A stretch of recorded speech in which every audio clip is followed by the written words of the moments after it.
Hey guys, welcome to माइवालाइन सी। मेरा नाम है देव। आज के इस वीडियो में हम लोग बात करने वाले हैं best ELSS mutual fund to invest in 2022। जी हाँ, तो देखिए, अगर आप टैक्स की डिडक्शन भी लेना चाहते हैं, साथ में म्यूचुअल फंड के अंदर इन्वेस्ट करके सबसे हाई रिटर्न कमाना चाहते हैं, तो गाइस ईएलएस म्यूचुअल फंड आप लोगों के लिए बेस्ट हो सकते हैं। तो गाइस आज मैं आपको बेस्ट ईएलएस म्यूचुअल फंड बताऊंगा, साथ में आपको मैं इसके बेनिफिट्स भी बताऊंगा और ये भी बताऊंगा कि आपको कब तक अपना इन्वेस्टमेंट और कितना अपना इन्वेस्टमेंट यहाँ पे ईएलएस म्यूचुअल फंड के अंदर करना चाहिए। तो देखिए गाइस, सबसे पहले हम लोग बात करें कि ईएलएस म्यूचुअल फंड की आखिर डिडक्शन हमें कितनी मिलती है। तो देखिए, एटीसी के अंदर इसको कंसीडर किया जाता है और जैसा आप सभी लोगों को पता है कि एटीसी की लिमिट जो है 1.5 लाख रुपए तक होती है। अब यहाँ पे बात आती है कि आपको कितना अमाउंट ईएलएस म्यूचुअल फंड के अंदर इन्वेस्ट करना चाहिए।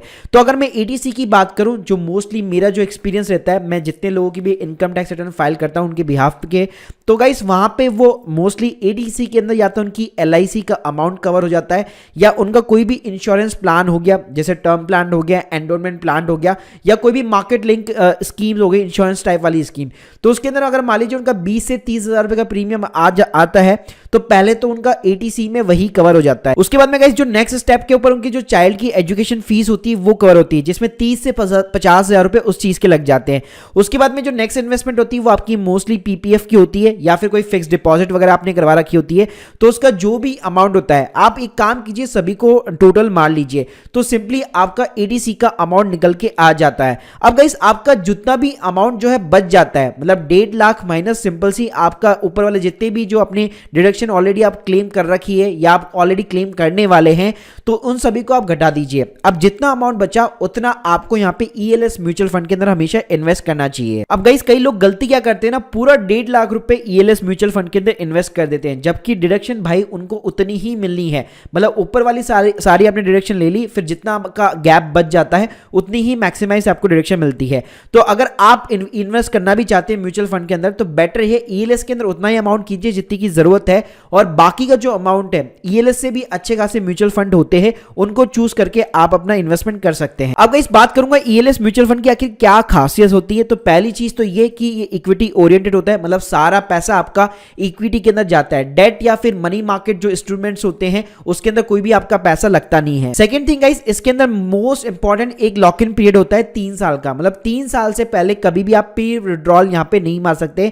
आपने जो म्यूचुअल फंड्स खरीदे हुए उनको आप बेच नहीं सकते। 3 साल के बाद में गाइस आप कभी भी यहां पे एग्जिट मार सकते हैं, या फिर आप कंटिन्यू करना चाहते हैं तो कंटिन्यू भी कर सकते हैं। अगर गाइस मैं इसके ऊपर टैक्स की बात करूं, तो देखिए हम लोगों ने ऊपर बात करी टैक्स रिबेट की। इसका मतलब क्या हुआ, ईएलएस म्यूचुअल फंड के अंदर मान लीजिए मैंने इस साल जो है अगर 50 हजार रुपए डाले हैं, तो बेसिकली मुझे 50 हजार का डिडक्शन मिलेगा। लेकिन 3 साल के बाद में मान लीजिए वही 50 हजार की वैल्यू अगर 1.5 लाख रुपए बन जाती है और मैं उन म्यूचुअल फंड को सेल आउट कर देता हूं, तो आपको जो प्रॉफिट होगा उसके ऊपर आपका लगता है लॉन्ग टर्म कैपिटल गेन। अब गाइस ये जो लॉन्ग टर्म कैपिटल गेन होता है ये 10% की रेट से लगता है, लेकिन इसके ऊपर भी 1 लाख रुपए तक लॉन्ग टर्म कैपिटल जो गेन होता है वो आपका यहाँ पे टैक्स फ्री रहता है, मतलब एग्जेम्प्ट रहता है। प्लस साथ में गाइस अगर आप ईएलएस म्यूचुअल फंड के रिटर्न्स को कंपेयर करेंगे, पास्ट रिटर्न को कभी किसी से भी इंस्ट्रूमेंट से कंपेयर करेंगे एटीसी वालों में, जैसे कि आपका पीपीएफ हो गया या कोई भी एलआईसी का प्लान हो गया या कोई भी मान लीजिए इंश्योरेंस प्लान हो गया जो मार्केट से लिंक होता है, तो सभी के अंदर सबसे जो मैक्सिमाइज आपको रिटर्न मिलेगा वो हमेशा ईएलएस म्यूचुअल फंड के अंदर ही आपको मिलता है। साथ में गाइस कई लोग ये समझते हैं कि मैं किसी भी म्यूचुअल फंड के अंदर इन्वेस्ट क्यों ना कर लूं, मेरे को एटीसी के अंदर डिडक्शन मिल जाता है, जबकि ऐसा नहीं होता है।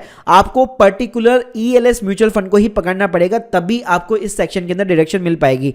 तो चलिए अब देखते हैं कि कौन से बेस्ट ईएलएस म्यूचुअल फंड है 2022 के अंदर इन्वेस्ट करने के लिए, और ये काम आपको मार्च 2022 से पहले करना पड़ेगा अगर नेक्स्ट फाइनेंशियल ईयर मतलब 21 और 22 के अंदर अगर आप रिबेट लेना चाहते हैं। So guys best ELSS mutual fund को बताने से पहले आप लोगों को बताना चाहूंगा, अगर आपके पास में डीमैट अकाउंट नहीं है म्यूचुअल फंड के अंदर इन्वेस्ट करने के लिए, तो आप ग्रो प्लेटफॉर्म के साथ में खुलवा सकते हैं। प्लस अगर आप मेरी लिंक के थ्रू ओपन करवाएंगे तो आपको 200 रुपए का यहाँ पे वॉलेट में कैश भी मिलता है। साथ में गाइस अच्छी बात ये यहाँ पे एएमसी फीस आपकी 0 होती है, जो कि अदर मार्केट में जितने भी प्लेयर्स है वो हमेशा आपसे एएमसी फीस चार्ज करते हैं। सो गाइस आप मेरी स्क्रीन के सामने देख सकते हैं, यहाँ पे मैंने मार्केट के अंदर जितने भी ईएलएस म्यूचुअल फंड चल रहे हैं उन सभी की मैंने लिस्ट बना रखी है, अराउंड 35 समथिंग यहाँ पे ELS म्यूचुअल फंड है।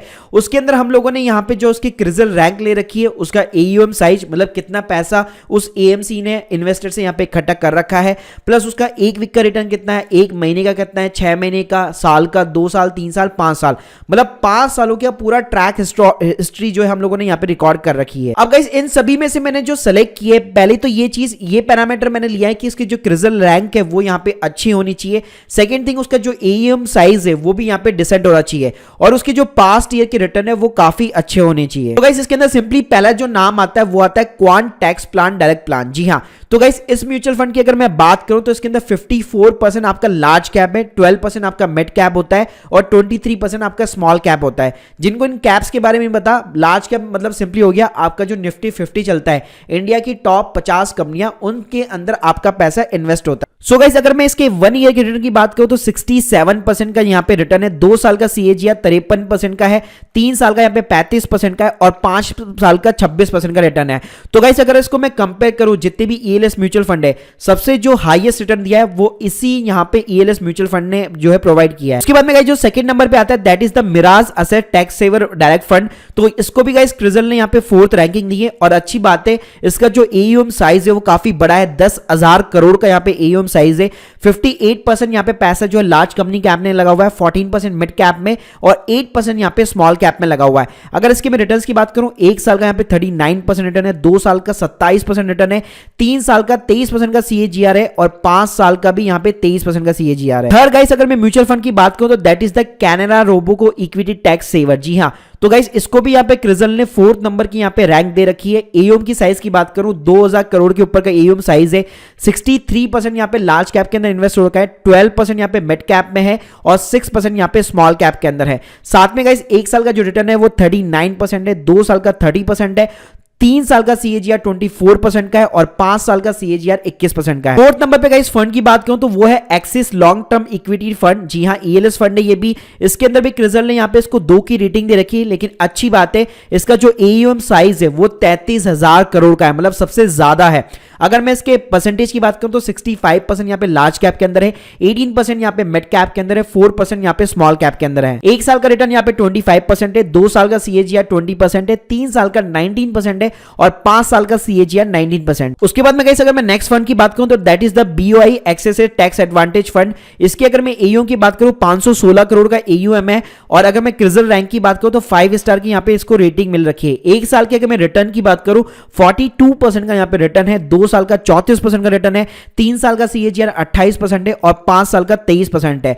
तो आप देख सकते हैं क्वांट के बाद में सबसे ज्यादा जो रिटर्न दिया है वो BOI एक्सेस एडवांटेज फंड ने दे रखा है। सो गाइस इन 5 फंड में से आप कोई भी फंड यहाँ पे चूज आउट कर सकते हैं अपने ELS म्यूचुअल फंड्स के लिए। सो गाइस इन सभी फंड्स के अंदर या तो आप लमसम में इन्वेस्ट कर सकते हैं या फिर आप अपनी SIP की भी शुरुआत कर सकते हैं। So guys hope you like this video, please subscribe our channel. अगर आप लोगों की कोई भी डाउट्स है कमेंट सेक्शन के अंदर जरूर मेंशन कीजिए। Thank you guys, thank you very much.